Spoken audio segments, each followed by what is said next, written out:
নমস্কার বন্ধুরা, আমি আজকের যাকে সঙ্গে নিয়ে বসেছি সংস্কৃত আচার্য অনুভব হাজরা। আমরা দৈনন্দিন জীবনে সংস্কৃত ভাষা বা আমাদের যে সংস্কৃতের যে ঐতিহ্যবাহী ইতিহাস বা ধর্মের যে তার নির্দেশিকা সেই বিষয়ে আমরা কিছু আলোচনা করব। তো আমি প্রথমেই কয়েকটা প্রশ্ন নিয়ে চলে যাব আমাদের অনুভব হাজরা মহোদয়ের কাছে, যে আমাদের দৈনন্দিন জীবনে ধর্মকে ঠিক কিভাবে পালন করা প্রয়োজন। ধর্ম এটা একটা শব্দ, প্রথমে জানতে হবে। ধৃ ধাতু, সংস্কৃততে ধৃ ধাতুর উত্তর মানে পরে মন প্রত্যয় করে ধর্ম শব্দটা উৎপন্ন হয়। এখন জলের ধর্ম সমুচ্চশীলতা, আগুনের ধর্ম দাহিকা শক্তি। ধর্ম শব্দের সঙ্গে বর্তমানে রিলিজিয়ান শব্দের একটা কিন্তু পার্থক্য রয়েছে। রিলিজিয়ান শব্দটা রিলিজিয়াস, এই ল্যাটিন শব্দ থেকে এসেছে, রিলিজিয়াস থেকে রিলিজিয়ান এসেছে। তো সেটা একটা সম্প্রদায়কে বোঝায়, কিন্তু ধর্ম শব্দটা প্রাচীনকাল থেকে সম্প্রদায় অর্থে ব্যবহৃত হয়নি। তার কারণ যদি তাই হতো তাহলে জলের ধর্ম গড়িয়ে চলা নিচের দিকে সমুচ্চশীলতা, বা আগুনের ধর্ম দাহিকা শক্তি, সেটা হতো না। বা আমরা যদি গীতায় দেখি, গীতায় একটা লাইন আছে, স্বধর্মে নিধনং শ্রেয় পরধর্ম ভয়াবহ। সেখানে নিজের ধর্ম বলতে কি, নিজের যা পালনীয় কর্ম কর্তব্য সেটাকে ধর্ম বলা হচ্ছে। এখানে ধর্ম মানে কি, তসমাৎ ধারণার ধর্ম, মহাভারতে বলছে, যা আমাদেরকে ধারণ করে রয়েছে। মানে একটি মানুষ বা একটা ব্যক্তি সমাজ যে সুনির্দিষ্ট রূপরেখাকে অবলম্বন করে সেটাকেই ধর্ম বলা যায়, যা আমাদেরকে একটা সুনির্দিষ্ট সামাজিক জীব হতে সাহায্য করে। এই জন্য সাধারণ ধর্মের লক্ষণ কিন্তু সবার ক্ষেত্রে এক: সত্য কথা বলা, সদাচার করা, সত্যের পথে চলা, এগুলো হচ্ছে সাধারণ ধর্ম। আর সম্প্রদায় অর্থে ধর্মটা অনেক পরে ব্যবহার হওয়া শুরু হয়েছে। তো মানুষকে ধর্মাচরণ করতে গেলে আগে জানতে হবে সে তার কর্ম ঠিক করে পালন করছে কিনা, তার জন্য যা বিহিত কর্ম।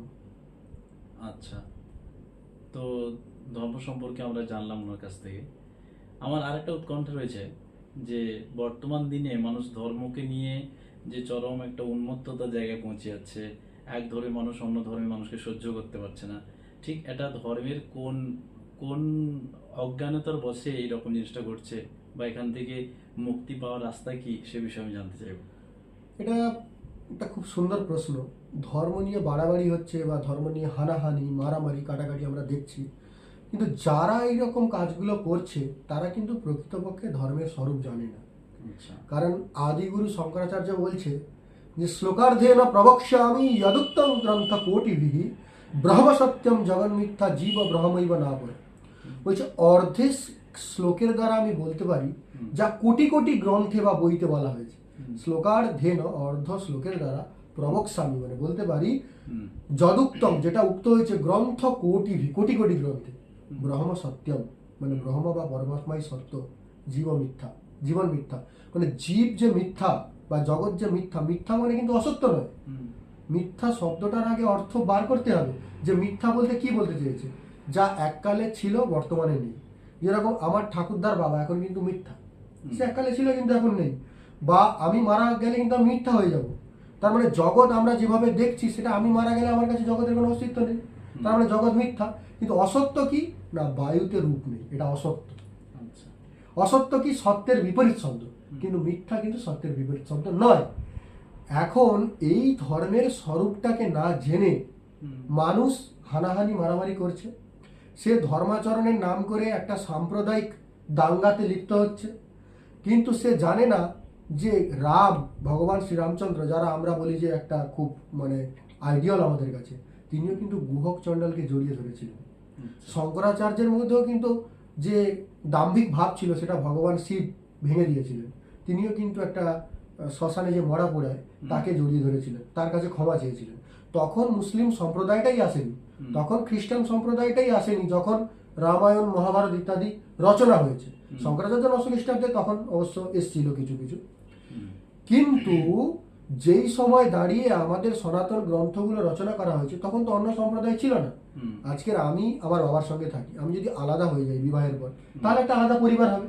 কিন্তু যখন একটাই ছিল তখন ধর্ম বলতে বর্ণগুলোকে আমরা মেনশন করেছি, ক্ষত্রিয়, বৈশ্য, শূদ্র ইত্যাদি ইত্যাদি। তখনও কিন্তু বলা হয়েছে যে সবাইকে নিয়ে চলতে হবে এবং সবাই আমরা এক। পরমাত্মা বা পরম তত্ত্বটাকেই জানাই হচ্ছে ধর্ম।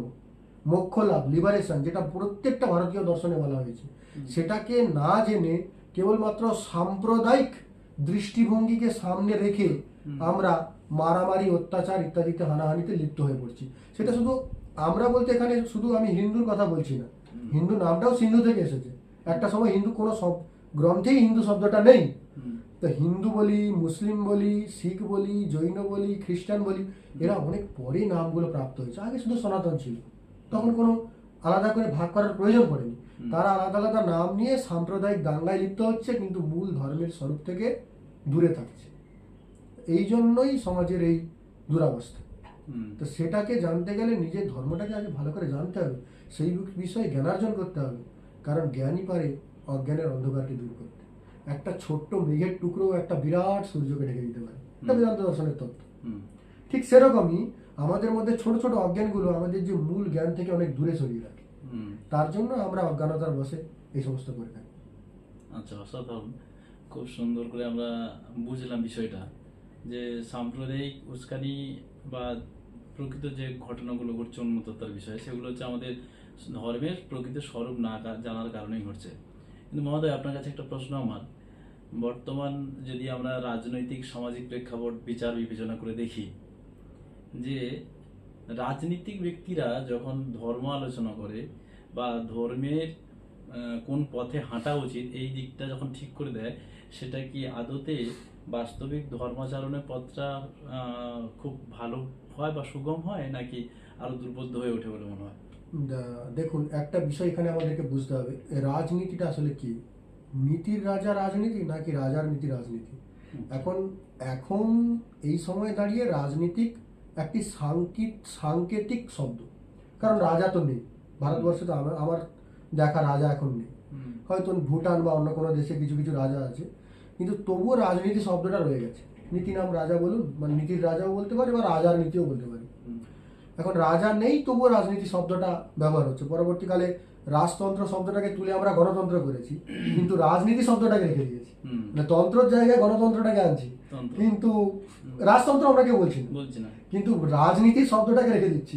কারণ আমরা আমাদের যে সমস্ত গ্রন্থ, সেখান থেকে চাণক্য নীতি বা পরাশরের যে ধর্মশাস্ত্র বা কাত্যায়নের যে ধর্মশাস্ত্র, মনু সংহিতা, যাজ্ঞবল্ক্য সংহিতা, এইগুলো থেকে রাজনীতির তত্ত্বগুলো, কি শাস্তি দেওয়া উচিত, কি করা উচিত, দণ্ডের প্রয়োগ কিভাবে করা উচিত, কিভাবে কূটনীতি লাগানো উচিত। এখন রাজনীতি শব্দটা পাল্টে কূটনীতি দেখাটাই খুব যুক্তিযুক্ত বলে আমার মনে হয়, কারণ সেখানে সাম দান দণ্ডভেদের কি প্রয়োগ আছে সে বিষয়ে আমার সন্দেহ আছে। সেখানে একজনকে কত প্রকারে ঠকিয়ে বা কতভাবে নিচু দেখিয়ে উপরে ওঠা যায় কৌশলে, এই শব্দটাকে রাজনীতি না বলে কূটনীতি বলাটাই যথোপযোগ্য। এইবারে আপনার যে প্রশ্নটা ছিল, আমি প্রশ্নে ফিরি, যে রাজনীতির লোকেরা যখন ধর্ম নিয়ে আলোচনা করে সেটা কেমন হয়, বা সেটা কি ঠিক, বা সেটা মানুষের মধ্যে কি প্রভাব ফেলে।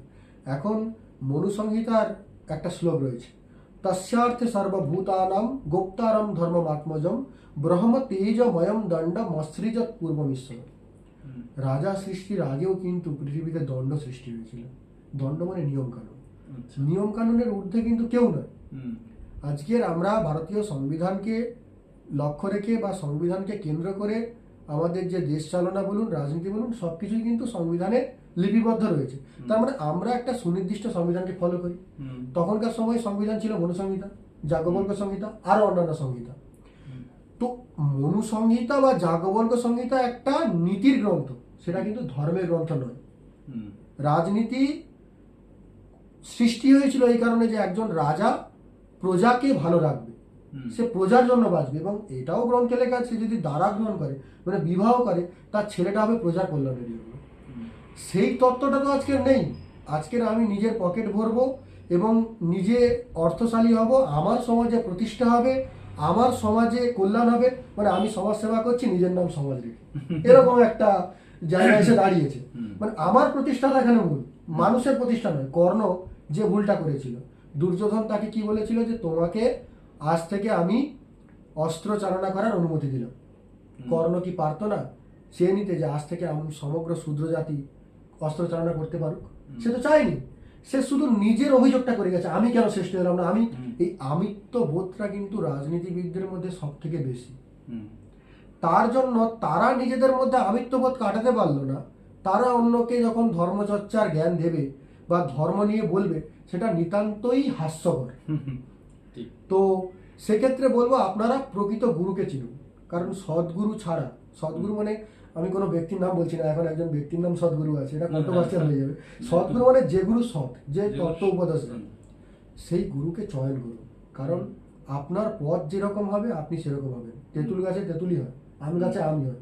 আপনার গুরু চয়নে যদি গন্ডগোল থেকে যায়, তাহলে আপনার জীবনযাপনটাও গন্ডগোলই হবে। গন্ডগোলযুক্ত হবে। তো সেটা রাজনীতির ক্ষেত্রে হোক, সমাজ জীবনে হোক, পত্নী চয়নে হোক, পতি চয়নে হোক, চয়নটা সবসময় বেস্ট, যথার্থ করা উচিত। অতএব ধর্মাচরণের জন্য সঠিক গুরু চয়ন করুন, সঠিক গ্রন্থ পড়ুন, সঠিকভাবে পড়ুন। দরকার হলে তার জন্য যদি সংস্কৃত ভাষা শিখতে হয় শিখুন, কিন্তু সেইভাবে করুন। কোনো ইউটিউব ভিডিও দেখে কোনো রাজনৈতিক নেতার কথা শুনে সেটার দ্বারা উদ্বুদ্ধ হয়ে যথোপযোগ্য বিচার না করে সেই পথে এগিয়ে যাওয়াটা নিতান্ত মূর্খামি ছাড়া আর কিছুই নয়, এটা আমার মনে হয়। বাস্তবিক। তো আমরা বিশেষ করে যখন একটার পর একটা নির্বাচন যায়, তারপরে এই হিংসাত্মক ঘটনাগুলো দেখতে পাই। একদল মানুষ ফিরে অন্য ধর্মের মানুষকে একটু নির্যাতন করার জন্য একটা আলাদা একটা খুব একটা গর্ববোধ হয়, এরকম একটা কিছু প্রকাশ করার চেষ্টা করে। তো এই ঘটনাগুলো ঘটছে। তবে আরেকটা প্রশ্নে আমি যাবো, তার আগে আমি ছোট করে একটা লাইন বলবো যে এখনকার দিনে রাজনীতিতে যারা জনপ্রতিনিধি হিসেবে উঠে আসার জন্য চেষ্টা করছে, জনসেবা করার জন্য চেষ্টা করছে, সেই ব্যক্তিরা ধরুন একজন কেউ বিজেপি থেকে দাঁড়িয়েছে, কেউ একজন তৃণমূল থেকে, কেউ সিপিএম থেকে, কংগ্রেস থেকে। তো এরা একজন আরেকজনকে মানে মেরে ফেলতেও পিছু হচ্ছে না। মানে জনসেবা করবেটা কে? ধরো একটা বিধানসভাকে যে কে জনসেবা করবে, এই পার্টির লোক যে দাঁড়িয়েছে জনপ্রতিনিধি, সে বলছে আমি জনসেবা করব, আবার অন্য পার্টির লোক বলছে আমি জনসেবা করব। মানুষের সেবা করার জন্য এদের মধ্যে যে একটা বিশাল একটা লড়াই চলছে, এই লড়াইটা কি আদৌ মানুষের সেবা করার জন্য, নাকি শুধু নিজের ক্ষমতায় নিজেকে আসীন করার জন্য? এটাই আবেদন জানাচ্ছিল। এটার বিষয়ে একটা কথা আছে যেটা আমরা কেউ পালন করি না।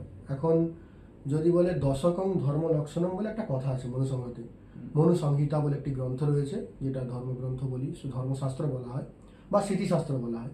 সেখানে রয়েছে ধীর বিদ্যা সত্যমক্রোধ দশকং ধর্ম, ধৃতিক সমা দম অস্ত্যং শৌচমিন্দ্রিয় নিগ্রহ, ধীর বিদ্যা সত্যম ক্রোধ দশকং ধর্ম লক্ষণ। ধর্মের 10টা লক্ষণ বলছে।